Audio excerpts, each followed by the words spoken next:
Greetings, everyone. This is Carlos Garcia III. Today, I am going over the second half of Exodus chapter 2. Now, there is so much that is revealed here and so much connection with some of the things that has been spoken of in the New Testament that it's really amazing. And there's so much that I'd like to be able to say and not knowing if I have fully the amount of time to cover it.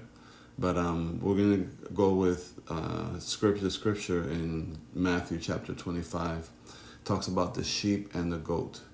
And I want to give that as a reference. I want you to take some extra time to read it for yourself. Matthew chapter 25, verse 31 through 30, no, through, hold on, through 46, okay? And also Hebrews chapter 11, verse 24 through 28. There's a little bit more about Moses after that.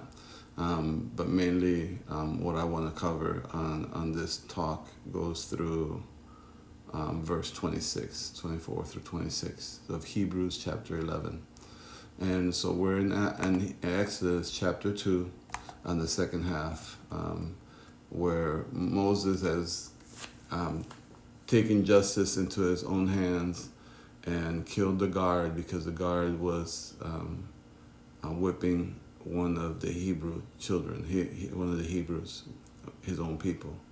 So Moses grew up now in the court of Pharaoh. So he grew up in what was luxury. He grew up in what was the ruling class, but he had been taught also in the ways of God, and walked after, had a passion for the things of God, but not a wisdom, if you will. And so when he saw what was happening, the injustice, he took it upon himself to try and create justice, but it was an injustice, if you will, because it was done by the hand of the flesh. So he killed the guard and hid him in the sand. The next day, two Hebrews are fighting each other, arguing with each other. And he said, "Why are you guys fighting each other? Brothers, why are you brothers fighting each other?" And and they said, "Are you going to do like you did to us and kill us like you did the guard?" So he realized that he was exposed and what he did would be known. And so he fled. And it's a good thing because, excuse me, because he was going to be killed. Pharaoh found out, word got to Pharaoh, and he was trying to kill Moses, but Moses fled. And while Moses fled, he went to a place where he saw some women drawing water, and the shepherds kicked out all these women. There were 7 women. And I want to say Moses was an advocate for the least of these, okay? And that's a perspective I never really fully saw this before when I read the Word. And I've read the Word a dozen times from cover to cover. But now I begin to see him in a different light. He was an advocate for the hurting. He was an advocate for the least of these. And he saw his people, he saw what was happening, and he chose to side with his people over the riches and the glitz and the glamour.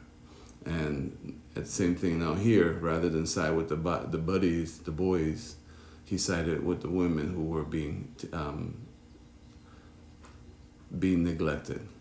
So then he jumps in and rescues them from them, and helps them pour the water. He serves, and he pours the water, and then the women leave. Now, nothing happened at that time in terms of them, any recognition towards Moses or what he done. Probably says thank you, and they left. But then when the daughters, the 7 women, told their dad what happened, they said, "Why didn't you bring him? Go get him." And they brought them into their house, and Midian was a priest. And in time, he ended up falling in love with one of the daughters and was married. So, and he was there for 40 years before God then called him to do ministry, because now I'm going a little deeper into my next part, but Moses had to get emptied of himself and of his ways to do things God's way.